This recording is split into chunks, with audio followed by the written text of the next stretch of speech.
Equal to 2 ಅಂದ್ರೆ ಏನಂತ ಅರ್ಥ, ಇಲ್ಲಿ ವ್ಯಾಲ್ಯೂ ಮೂರು ಈಕ್ವಲ್ ಆಗಿದೆ ಅಂತ ಅರ್ಥ. ಸೊ ಏನಂತ ತಗೋತೀರ ನೀವು ಈಗ F of 2 is equal to L H L is equal to R H L, ಮೂರು ಕಂಡೀಷನ್ ತಗೋಬೇಕು. ಈ ಮೂರು ಈಕ್ವಲ್ ಆಗಿದೆ ಅಂತ ಅರ್ಥ. ಎಫ್ ಆಫ್ 2 ವ್ಯಾಲ್ಯೂ ಎಷ್ಟು ಬರುತ್ತೆ, 4k. ಲೆಫ್ಟ್ ಹ್ಯಾಂಡ್ ಲಿಮಿಟ್ ಕೂಡ 4k ಬರುತ್ತೆ, ರೈಟ್ ಹ್ಯಾಂಡ್ ಲಿಮಿಟ್ ಕೂಡ 3 ಬರುತ್ತೆ. ನೀವು ಎರಡು ಡಿಫರೆಂಟ್ ಆಗಿರೋ ತಗೊಂಡು ಸಾಲ್ವ್ ಮಾಡೋದು. 4k equal to 3, k value ಎಷ್ಟು ಬಂತು, 3/4. ಇದು ಕೆ ವ್ಯಾಲ್ಯೂ. ಹಾಗೆ ಕೆ ವ್ಯಾಲ್ಯೂನ ನಾವು 3/4 ಮಾಡಿದಾಗ ಮಾತ್ರ ಎಕ್ಸ್ ವ್ಯಾಲ್ಯೂ ಇದು continuous at X equal to 2 ನಲ್ಲಿ ಕಂಟಿನ್ಯೂಸ್ ಆಗುತ್ತೆ ಅಂತ ಅರ್ಥ. ವೆರಿ ಇಂಪಾರ್ಟೆಂಟ್ ಪ್ರಾಬ್ಲಮ್ ಇದು. ಸೊ ಇದೇ ತರ ಪ್ರಾಬ್ಲಮ್ಸ್ ಇನ್ನೊಂದು 3-4 ಪ್ರಾಬ್ಲಮ್ಸ್ ಇದೆ, ಇವೇ ನಿಮ್ಗೆ ಎಕ್ಸಾಮ್ ಅಲ್ಲಿ ಕೇಳಿರೋದು. ಇನ್ನೊಂದ್ಸಲ ಹೇಳ್ತೀನಿ ಕೇಳ್ಕೊಳ್ಳಿ. ಈ ಫಂಕ್ಷನ್ ಆಲ್ರೆಡಿ ಕಂಟಿನ್ಯೂಸ್ ಇದೆ, ಹಾಗಾದ್ರೆ ವ್ಯಾಲ್ಯೂ ಎಷ್ಟು ಅಂತ ಕೇಳ್ತಾನೆ. Find the value of K so that the function is continuous indicated point ಅಂತ ಕೊಟ್ಟಿರೋ ಪಾಯಿಂಟ್ ಅಲ್ಲಿ ಆಲ್ರೆಡಿ ಕಂಟಿನ್ಯೂಸ್ ಇದೆ, ಹಾಗಾದ್ರೆ ವ್ಯಾಲ್ಯೂ ಎಷ್ಟು, ಕೆ ವ್ಯಾಲ್ಯೂ ಎಷ್ಟು ಅಂದಾಗ ನೀವು ಟೈಪ್ 4 ಅಂದ್ರೆ ಇದೇ ತರ ಮಾಡಬೇಕು. Find the value of K ಅಂದ್ರೆ ಇದೇ ತರ ಮಾಡಬೇಕು. ಟೈಪ್ 3 ನೇ ಬೇರೆ, ಟೈಪ್ 2 ನೇ ಬೇರೆ, ಟೈಪ್ 1 ನೇ ಬೇರೆ. So F is continuous at X equal to 2 ಅಂತ ಬರ್ಕೊಳ್ಳಿ. First value of the function at X equal to 2 ನಲ್ಲಿ ವ್ಯಾಲ್ಯೂ ಆಫ್ ದ ಫಂಕ್ಷನ್ ಅಂದ್ರೆ 2 ನಲ್ಲೇ ಚೆಕ್ ಮಾಡಬೇಕು ನಾನು. X equal to 2, X equal to 2 ಆದಾಗ ಈಕ್ವಲ್ ಇದ್ದಾಗ ಫಂಕ್ಷನ್ ಯಾವುದು ಬರ್ಕೋಬೇಕು. ಎಕ್ಸ್ ಗೆ 2 ಅಪ್ಲೈ ಮಾಡಿ 4k ಬರುತ್ತೆ. Next left hand limit x tends 2 minus f of X.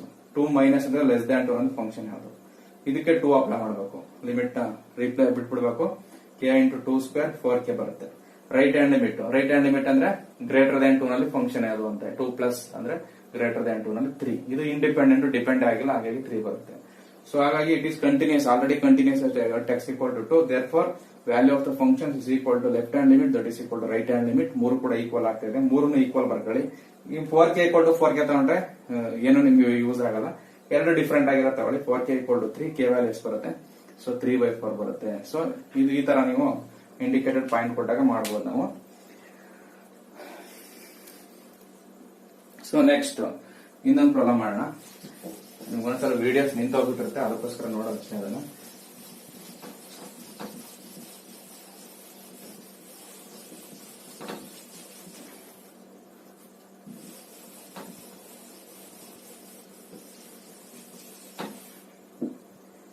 ಇದು ಇನ್ನೊಂದು ಕೊಟ್ಟಿದ್ದೇನೆ, F of X equal to second one, F of X equal to so ಏನ್ ಕೊಟ್ಟಿದ್ದೇನೆ, K X plus 1 if x less than or equal to pi, cos x if x is greater than pi, at x equal to pi ಅಂತ ಕೊಟ್ಟಿದ್ದಾನೆ. at x equal to pi ಅಂದ್ರೆ at x equal to pi ನಲ್ಲಿ ಇದು continuous ಆಗಿದೆ. Solution ಅಂತ ಬರ್ಕೊಳ್ಳಿ. Let f is continuous at x equal to pi ಅಂತ ತೆಗೆದ್ರೆ ಬರೀಬಹುದು, ಇಲ್ಲ ಡೈರೆಕ್ಟ್ ಮಾಡೋಣ ನಾವು. at x equal to pi f of x ಏನ್ ಬರುತ್ತೆ ನೋಡಿ. ಈಕ್ವಲ್ ಇದ್ದಾಗ ಫಂಕ್ಷನ್ ಯಾವುದು, k X plus 1.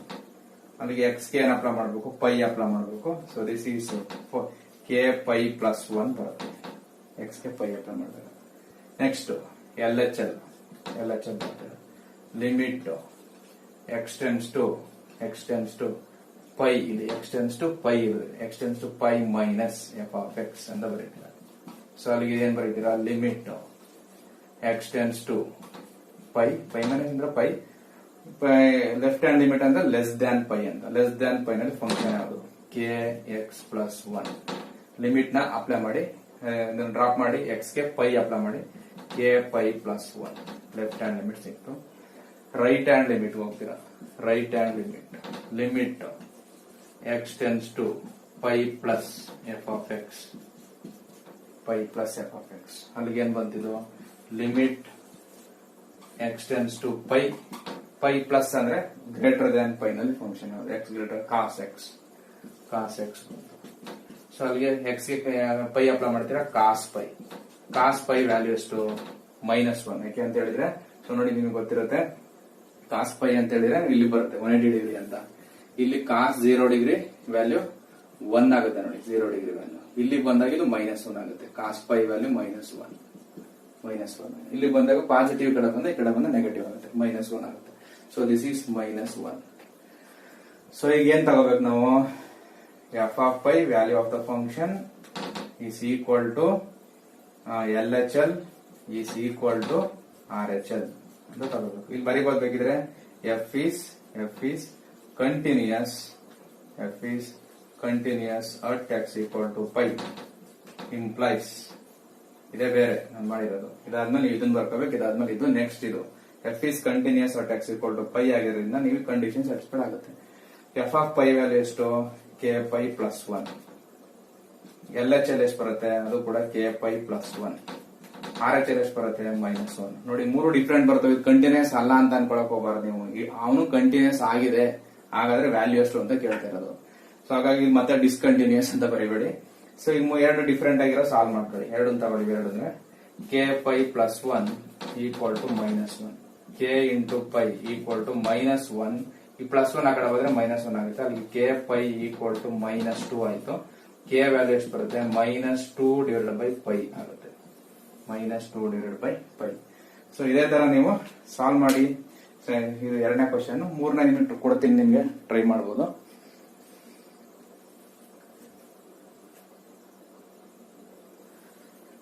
So next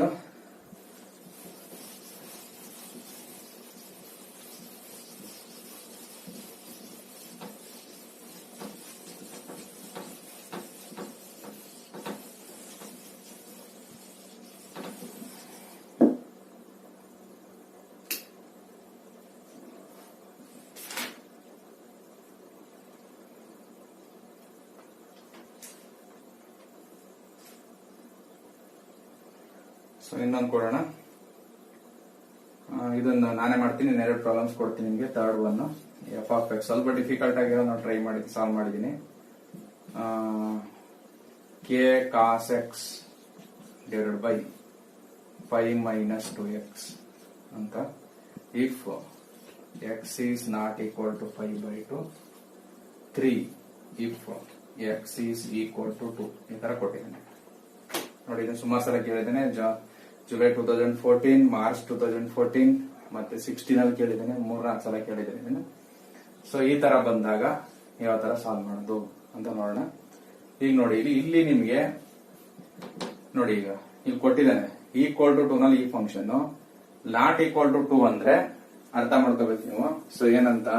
equal to 2, ಇದು ಎಕ್ಸ್ ಈಕ್ವಲ್ ಟು 2. ಈ ಕಡೆ ಬಂದ್ರೆ 3, ಈ ಕಡೆ ಬಂದ್ರೆ ನೋಡಿ, ಈಗ ಹಿಂಗ್ ತಗೊಳ್ಳೋಣ ನಾವು. ಇದು ಗ್ರೇಟರ್ ದನ್ 2 ಅಂತ ಅಲ್ವಾ, ಇದು ಲೆಸ್ ದನ್ 2 ಅಂತ.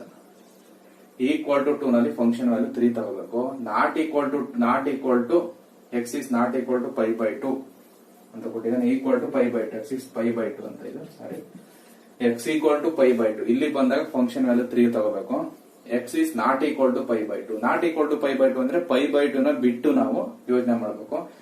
X is not equal to pi by 2 ಆಗಿದ್ದಾಗ ಫಂಕ್ಷನ್ ವ್ಯಾಲ್ಯೂನ ಇದನ್ನ ತಗೊಳ್ಳಿ. ಅಂದ್ರೆ ಲೆಸ್ ದನ್ ಪೈ ಬೈ 2 ನಲ್ಲಿ ಇದೇ ಫಂಕ್ಷನ್ ನೋಡಿ. ಈಕ್ವಲ್ ಟು 2 ನಲ್ಲಿ x is equal to pi by 2, sorry, x is equal to pi by 2. It is continuous ಕೊಟ್ಟಿದ್ದೆ ನಾನು. 1 ನಿಮಿಷ.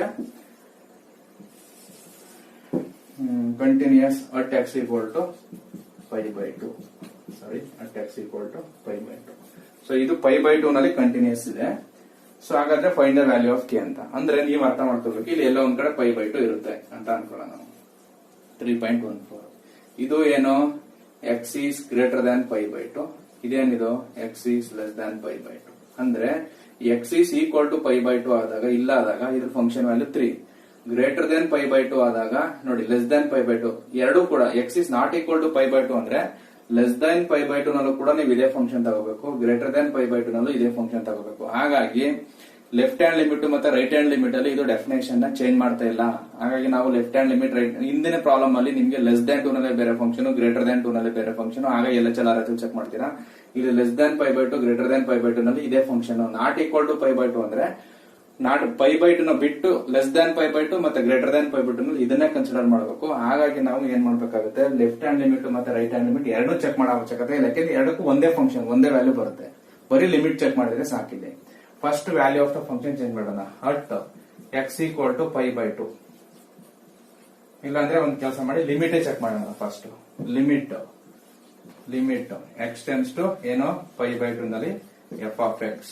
ಸೊ ಏನ್ ಬರುತ್ತಿದೋ, so that is equal to limit x tends to pi by 2, x tends to pi by 2. F of x ಅಂದ್ರೆ ಯಾವ ತಗೋಬೇಕು ನೀವು limit check ಮಾಡ್ಬೇಕಾದ್ರೆ? ಇದು ನಾನು ಹೇಳಿದೀನಿ left hand limit less than pi by two ನಲ್ಲೂ ಇದೇ ಫಂಕ್ಷನ್ ಇದು, right hand greater than pi by two ನಲ್ಲಿ ಇದೇ function. Not equal to pi by two ಅಂದ್ರೆ ಪೈ ಬೈ ಟು ನ ಬಿಟ್ಟು ಎಲ್ಲಾ ಕೇಸಸ್ ಅಲ್ಲಿ ಇದನ್ನ ಕನ್ಸಿಡರ್ ಮಾಡಿ. ಅಂದ್ರೆ ನೀವು ಲೆಫ್ಟ್ ರೈಟ್ ಎರಡನ್ನೂ ತಗೊಳಕ್ ಹೋಗ್ಬಿಡಿ, ತಗೊಂಡ್ರು ತಪ್ಪಾಗಲ್ಲ, ತಗೊಳೋದು ನಾಟ್ ನೆಸೆಸರಿ, ಅದು ಈಗ ಬೇಕಾಗಿಲ್ಲ. ಯಾಕೆಂದ್ರೆ ಸೊ ಒಂದೇ ಸಲ ಲಿಮಿಟ್ ಚೆಕ್ ಮಾಡಿದ್ರೆ ಸಾಕು. ನೀವು ಅರ್ಥ ಮಾಡ್ಕೋ ಕ್ವಶನ್ಸ್. ಎಫ್ ಆಫ್ ಎಕ್ಸ್ ಅಂದ್ರೆ ಎಷ್ಟಿದೆ, k into cos x divide by pi minus 2x ಬರುತ್ತೆ. ಈಗ ನೀವು ಪೈ ಬೈ ಟೂ ನ ಅಪ್ಲೈ ಮಾಡಿದ್ರೆ ಏನ್ ಬರುತ್ತೆ ಅಂತ ನೋಡ್ಕೊಳ್ಳಿ. ಕಾಸ್ 0 ವ್ಯಾಲ್ಯೂ 1 ಆಗುತ್ತೆ, cos pi by two value ಏನ್ ಬರುತ್ತೆ 0 ಆಗುತ್ತೆ. 0 ಇಂಟು ಕೆ ಅಂದ್ರೆ ಮೇಲ್ಗಡೆ 0 ಆಯ್ತು, ಕೆಳಗಡೆ ಪೈ ಬೈ ಟು ಅಪ್ಲೈ ಮಾಡಿದ್ರೆ ಎಕ್ಸ್ ಗೆ ಪೈ 2 ಕ್ಯಾನ್ಸಲ್ ಆಗಿ ಪೈ ಮೈನಸ್ ಪೈ ಮತ್ತೆ ಏನ್ ಬರುತ್ತೆ 0 ಬಂತು. ಇವುಗಳನ್ನ ನಾವು ಮೀನಿಂಗ್ಲೆಸ್ ಎಕ್ಸ್ಪ್ರೆಷನ್ ಇನ್ ಮ್ಯಾಥಮೆಟಿಕ್ಸ್ ಅಂತ ಹೇಳ್ತೀವಿ. ಇವುಗಳನ್ನ ನಾವು ಮೀನಿಂಗ್ಲೆಸ್ ಅಂದ್ರೆ ಇಂಡೆಟರ್ಮಿನೆಂಟ್ ಫಾರ್ಮ್ಸ್ ಅಂತ ಹೇಳ್ತೀವಿ. ಇದು ಮ್ಯಾಥಮೆಟಿಕ್ಸ್ ಅಲ್ಲಿ 0 ಬೈ 2 ಕ್ಯಾನ್ಸಲ್ ಆಗಿ 0 0 ಕ್ಯಾನ್ಸಲ್ ಆಗಿ 1 ಅಂತ ಹೇಳ್ಬಾರ್ದು. 1 ಬೈ 1 ಅಂದ್ರೆ 1, 2 ಬೈ 2 ಅಂದ್ರೆ 1. ಅದೇ ತರ ನೀವು 0 ಬೈ 0 ಅಂದ್ರೆ 1 ಅಂತ ಅನ್ಕೊಳಕ್ ಹೋಗ್ಬಾರ್ದು, ಅಥವಾ 0 ಅಂತ ಅನ್ಕೊಳಕ್ ಹೋಗ್ಬಾರ್ದು. ಎಕ್ಸ್ ಗೆ ಪೈ ಬೈ ಟು ನಾನು ಲಿಮಿಟ್ ಚೆಕ್ ಮಾಡೋದಂದ್ರೆ ಏನು, x replace to pi by two ಇದನ್ನ ಚೇಂಜ್ ಮಾಡ್ತೀರಾ, ನೀವು ರೀಪ್ಲೇಸ್ ಮಾಡ್ತೀರಾ. ಅವಾಗ ಏನ್ ಬರುತ್ತೆ ಅಂತ ನಾನು ಹೇಳೋದು. ಹಿಂದೆ ನಿಮ್ಗೆ ಡೆಫಿನೆಟ್ ವ್ಯಾಲ್ಯೂ ಬರುತ್ತೆ ಬಿಡಿ. ಸಿಟಿ ಬಂದಾಗ cos pi by two, cos pi by two ಅಂದ್ರೆ 90 ಡಿಗ್ರಿ ನಲ್ಲಿ cos 90 degree 0 into k numerator 0 ಆಗುತ್ತೆ. ಕೆಳಗಡೆ ನಿಮ್ಗೆ ಪೈ ಬೈ ಟು ಅಪ್ಲೈ ಮಾಡಿದಾಗ ಪೈ ಬೈ ಟು ನೋಡಿ ಹೆಂಗೆ ಅಸೂಮ್ ಮಾಡಿದ್ರೆ 2 cancel, pi minus pi 0, so 0 by 0 ಹೊರಟಾಗುತ್ತೆ. ಹಾಗಾಗಿ ದಿಸ್ ಇಸ್ ಇಂಡೆಟರ್ಮಿನೆಂಟ್ ಫಾರ್ಮ್ ಆಗುತ್ತೆ, ಇಂಡೆಟರ್ಮಿನೆಂಟ್ ಫಾರ್ಮ್. ಸೊ ಈಗ ನಾವು ಏನ್ ಮಾಡ್ಬೇಕು ಅಂದ್ರೆ ಸ್ವಲ್ಪ ಇದನ್ನ ಆಲ್ಟರ್ ಮಾಡಬೇಕು. ಏನ್ ಆಲ್ಟರ್ ಮಾಡಬೇಕು, limit x tends to pi by two, ಇಲ್ಲಿ ಕೆ ಇಂಟು ಕಾಸ್ ಎಕ್ಸ್ ನಾನು ಯಾವ ತರ ಬರೀಬಹುದು ಅಂದ್ರೆ sine pi by two minus x ಅಂತ ಬರೀಬಹುದು. Sine pi by two minus x. ನಿಮ್ಗೆ ITF ನಲ್ಲಿ ಇನ್ವರ್ಸ್ ಟ್ರಿಗೊನೋಮೆಟ್ರಿ ಫಂಕ್ಷನ್ಸ್ ಅಲ್ಲಿ ಹೇಳಿದೀನಿ. Sine pi by two minus x ಅಂದ್ರೆ ಕಾಸ್ ಎಕ್ಸ್, ಅಂದ್ರೆ ನಾನು ಆ ತರ ಬರ್ಕೋಬಹುದು, ಏನ್ ತಪ್ಪಿಲ್ಲ. ಸೊ ಬಟ್ ಕೆಳಗಡೆ ಏನ್ ಮಾಡ್ತೀನಿ, ಡಿನಾಮಿನೇಟರ್ ಅಂದ್ರೆ 2 ಕಾಮನ್ ತಗೋತೀನಿ. ಸೊ ಇದೇನಾಗುತ್ತೆ 2 ಇಲ್ಲ ಅಂದ್ರೆ ಇದು pi by two minus x ಆಗುತ್ತೆ. ಪೈ ಬೈ ಟು ಯಾಕೆ ಸರ್ ನೋಡಿ ಮಲ್ಟಿಪ್ಲೈ ಮಾಡಿ, ಇಲ್ಲಿ 2 ಕ್ಯಾನ್ಸಲ್ ಆಗಿ ಪೈನ ಉಳಿತಾ, ಇಲ್ಲಿ 2x ಆಯ್ತು. ಹಾಗಾಗಿ 2 ಕಾಮನ್ ತಗೋತೀನಿ. ಇದೆರಡು ಸೇಮ್ ಆಗಲಿ ಅಂತ. ಯಾಕೆ ಅಂದ್ರೆ ಒಂದು ಫಾರ್ಮಿಂಗ್ ಕನ್ವರ್ಟ್ ಆಗುತ್ತೆ. ಫಸ್ಟ್ ಇಯರ್ ಅಲ್ಲಿ ಒಂದು ಸ್ಯಾಂಡ್ವಿಚ್ ಥಿಯರಂ ಪ್ರೂವ್ ಮಾಡ್ತೀವಿ. ಏನು, sine limit x tends to 0, limit x tends to 0 sine theta by theta limit ಅಥವಾ sine x by x, sine x by x equal to 1 ಅಂತ ಪ್ರೂವ್ ಮಾಡ್ತೀವಿ ನೋಡಿ. Sine x by x equal to 1 ಅಂತ. Sign 0 ಇದು ಕೂಡ ನೀವು 0 apply ಮಾಡಿದಾಗ 0 by 0 ಹೊರಟಾಗುತ್ತೆ. Actually sign 0 value 0 ನೋಡಿ. ಅದನ್ನ ಅಪ್ಲೈ ಮಾಡಿದಾಗ ಅಂದ್ರೆ ಇದು ಸೈನ್ 3x ಬೈ 3x ಇದ್ರೆ ಮಾತ್ರ 1 ಆಗೋದು ನೋಡಿ. Sine pi by two minus x angle same ಇರಬೇಕು. ಸೈನ್ ಥೀಟಾ ಬೈ ಥೀಟಾ ಅಥವಾ sine x by x, sine pi by two minus x by pi by two minus ಅಂದ್ರೆ sine x ನ pi by two apply ಮಾಡಿದಾಗ ಇದ್ರ value 1 ಆಗುತ್ತೆ. So ಹಾಗಾಗಿ ನಿಮಗೆ limit apply ಮಾಡಿದಾಗ ಕೆ ಬೈ ಟು ಹಾಗೆ ಉಳ್ಕೊಳ್ಳುತ್ತೆ, ಇಂಟು 1 ಆಗುತ್ತೆ. ಇದ್ರ ವ್ಯಾಲ್ಯೂ 1 ಇದು. So therefore this is K by to. Limit apply ಮಾಡಿದಾಗ ಕೆ ಬೈ ಟು ಆಗುತ್ತೆ. ಸೊ ಇನ್ನೊಂದ್ಸಲ ನೋಡಿ ಹೇಳ್ತೀನಿ. ಸೊ ಇದನ್ನ ಫಸ್ಟ್ ಲಿಮಿಟ್ ಅಪ್ಲೈ ಮಾಡ್ತೀರಾ, left hand limit right hand limit, ಯಾಕೆಂದ್ರೆ ಎರಡು ಕೂಡ ಒಂದೇ ಫಂಕ್ಷನ್ ಡೈರೆಕ್ಟ್ ಲಿಮಿಟ್ ಅಪ್ಲೈ ಮಾಡ್ತೀರಾ. ಇಲ್ಲಿ ನೀವು ಎಕ್ಸ್ ಗೆ ಪೈ ಬೈ ಟು ಅಪ್ಲೈ ಮಾಡಿದಾಗ 0 ಬೈ 0 ಹೋಗುತ್ತೆ. ಹಾಗಾಗಿ ಇದನ್ನ ಇದೇ ತರ ಮಾಡ್ಬೇಕು ನೀವು. ಕೆ ಬೈ ಕೆ ಇಲ್ಲಿ ಕಾಸ್ ಎಕ್ಸ್ ನ ಏನ್ ಮಾಡ್ಬೇಕು, sine pi by two minus x ಅಂತ ಬರ್ಕೋಬೇಕು. ಯಾಕಂದ್ರೆ sine pi by two minus x ಅಂದ್ರೆ ಕಾಸ್ ಎಕ್ಸ್ ಅದು. ಇಲ್ಲಿ ಡಿನಾಮಿನೇಟರ್ 2 ಕಾಮನ್ ತಗೊಂಡಾಗ 2 ಇಲ್ಲ ಅಂದಾಗ ಪೈ ಡಿವೈಡ್ ಆಗುತ್ತೆ, pi by two minus x ಆಗುತ್ತೆ. ಸೈನ್ ಎಕ್ಸ್ ಬೈ ಎಕ್ಸ್ 1 ಅಲ್ವಾ, ಅದೇ ತರ sine pi by two minus x divide by pi by two minus x ಅಂದ್ರೆ ಇಲ್ಲಿ ವ್ಯಾಲ್ಯೂ 1 ಆಗುತ್ತೆ. ಇಲ್ಲಿ x tends to pi by two ಆದಾಗ ಇಲ್ಲಿ k by two into 1 answer k by two ಆಯ್ತು. ಇದು ಲಿಮಿಟ್ ಚೆಕ್ ಮಾಡಿದ್ವಿ. ವ್ಯಾಲ್ಯೂ ಚೆಕ್ ಮಾಡಬೇಕು. ಅಟ್ ಎಕ್ಸ್ ಈಕ್ವಲ್ ಟು ನೋಡಿ, ಇಲ್ಲೇ ಚೆಕ್ ಮಾಡ್ತೀನಿ ನಾನು, ನೀವು ಬರ್ಕೊಳ್ಳಿ. At X equal to pi by two ಆದಾಗ ಎಫ್ ಆಫ್ ಎಕ್ಸ್ ವ್ಯಾಲ್ಯೂ ಎಷ್ಟು ಹೇಳ್ತಾನೆ, x pi by two equal to ಎಷ್ಟು 3 ಅಂತ ನೋಡಿ. X equal to pi by two ಆದಾಗ ವ್ಯಾಲ್ಯೂ 3 ಅಂತ. ಇಲ್ಲ ಅಂದ್ರೆ ನೀವು ಇಲ್ಲೇ ಅಪ್ಲೈ ಮಾಡ್ಕೊಳ್ಳಿ. ಈಕ್ವಲ್ ಇದ್ದಾಗ ಫಂಕ್ಷನ್ ಯಾವ್ದು ನೋಡಿ ಬರ್ಕೊಳ್ಳಿ, ಗೊತ್ತಾಗಲಿಲ್ಲ ಅಂದ್ರೆ. ಈಕ್ವಲ್ ಇದ್ದಾಗ ಯಾವ್ದು function, f of X equal to 3 ಅಂತ. ಈಗ ಎಕ್ಸ್ ಗೆ 3 ಅಪ್ಲೈ ಮಾಡಿದ್ರೆ ಏನ್ ಬರುತ್ತೆ, ಪೈ ಬೈ ಟು ಅಪ್ಲೈ ಮಾಡಿದಾಗ pi by two equal to 3. ಇದು ಚೇಂಜ್ ಆಗಲ್ಲ ನಿಮ್ಗೆ. ಇಲ್ಲ ಅಂದ್ರೆ ನೀವು ಡೈರೆಕ್ಟ್ ಆಗಿ ಬೇಡ ಸರ್ ನಾನು ಶಾರ್ಪ್ ಇದ್ದೀನಿ ಅರ್ಥ ಮಾಡ್ಕೋತೀನಿ ಅಂದ್ರೆ ಈಕ್ವಲ್ ಇದ್ದಾಗ ಫಂಕ್ಷನ್ ವ್ಯಾಲ್ಯೂ 3 ಅಂದ್ರೆ ಎಕ್ಸ್ ಗೆ ನಾನು ಪೈ ಬೈ ಟು ಕೊಟ್ಟಾಗ ವ್ಯಾಲ್ಯೂ ಏನ್ ಬರುತ್ತೆ 3 ಬರುತ್ತೆ. F of pi by two equal to ಎಷ್ಟು ಆನ್ಸರ್ 3 ಅಂತ. ಹಾಗಾಗಿ ಇವೆರಡು ಕೂಡ ಈಕ್ವಲ್ ಅಂತ ಅರ್ಥ. ಯಾಕೆಂದ್ರೆ ಈ function is continuous at X equal to indicated point pi by two continuous ಆಗಿದೆ ಅಂದ್ರೆ value of function is equal to limit of the function. Therefore ಇಲ್ಲಿ ಏನಂತ ಬರೀತೀರ ನೀವು, ಇವೆರಡು ಈಕ್ವಲ್ ಆಗುತ್ತೆ. ಲಿಮಿಟ್ ಏನ್ ಬರೀತೀರ ಇಲ್ಲಿ 3 equal to pi by k by two ಅಥವಾ k by two equal to 3. K by two equal to 3. K value ಎಷ್ಟಾಗುತ್ತೆ 6 ಆಗುತ್ತೆ. ಸೊ ಎಫ್ ಈಸ್ ಬರಿಬೇಕಾದ್ರೆ f is continuous at X equal to pi by 2. So ಹಾಗಾಗಿ ಇದು limit of the function, ಇದ್ರ value k by 2 equal to value of the function. Value of the function 3 ಬಂದಿದೆ. ಇವೆರಡು equal ತಗೊಳ್ಳಿ. Equal ತಗೊಂಡ್ರೆ K value ಎಷ್ಟು ಬರುತ್ತೆ, 2 cross multiply ಆಗುತ್ತಿದ್ರೆ so 6 ಆಗುತ್ತೆ. ಇದು ಇಂಪಾರ್ಟೆಂಟ್, ವೆರಿ ಇಂಪಾರ್ಟೆಂಟ್. ಸೊ ಇದೇ ತರ ಪ್ರಾಬ್ಲಮ್ಸ್ ಕೊಡ್ತೀನಿ ನಾನು, ಒಂದೆರಡು ಪ್ರಾಬ್ಲಮ್ಸ್ ನೀವು ಟ್ರೈ ಮಾಡಿಬಿಟ್ಟು ನನಗೆ ಸೆಂಡ್ ಮಾಡ್ಬೋದು.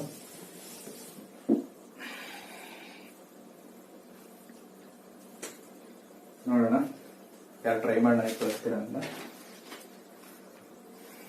F of X equal to kx plus 1 if x is less than or equal to 5, 3x minus 5 if x is greater than 5. ಇಲ್ಲಿ k ವ್ಯಾಲ್ಯೂ 9/5 ಬರುತ್ತೆ. ಆನ್ಸರ್ ಹೇಳ್ಬಿಟ್ಟಿದ್ದೀನಿ. Next f of X equal to ax plus 1 if x is less than or equal to 3, bx plus 3 if x is greater than 3. ಇಲ್ಲೂ ಕೂಡ a ಮತ್ತೆ b relation ಏನು ಅಂತ find the relation between a and b. ಇದು question. ಇದು find the relation between a and b is continuous at x equal to 3. ಇದು question. ಇದು at x equal to 3 ಆದಾಗ a and b ಗೆ relation ಏನು, ಎರಡು ಈಕ್ವಲ್ ತಗೊಳ್ಳಿ. LHL ಮತ್ತೆ RHL ನ ಇದು ಲೆಫ್ಟ್ ಹ್ಯಾಂಡ್ ಲಿಮಿಟ್ ಮತ್ತೆ ರೈಟ್ ಹ್ಯಾಂಡ್ ಲಿಮಿಟ್ ತಗೋಬೇಕು, ಯಾಕಂದ್ರೆ ಎರಡು ಚೇಂಜ್ ಆಗುತ್ತೆ. ಇದು ಅಷ್ಟೇ, left hand limit value of the function equal to LHL equal to RHL ತಗೋಬೇಕು.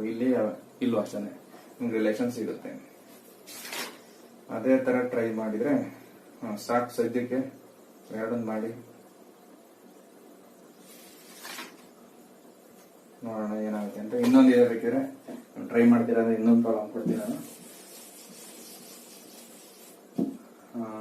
ಫೈಂಡ್ ಕೆ ಇಷ್ಟೇ ಕೊಟ್ಟಿದ್ದೇನೆ. Find k f of X equal to k x same ಇದೆ ಬಿಡಿ. ಅದು ಸರ್ ಇವೆರಡು ಟ್ರೈ ಮಾಡಿ ಸಾಕು. ಸೊ ನೆಕ್ಸ್ಟ್ ಕ್ಲಾಸ್ ಅಲ್ಲಿ ನಿಮ್ಗೆ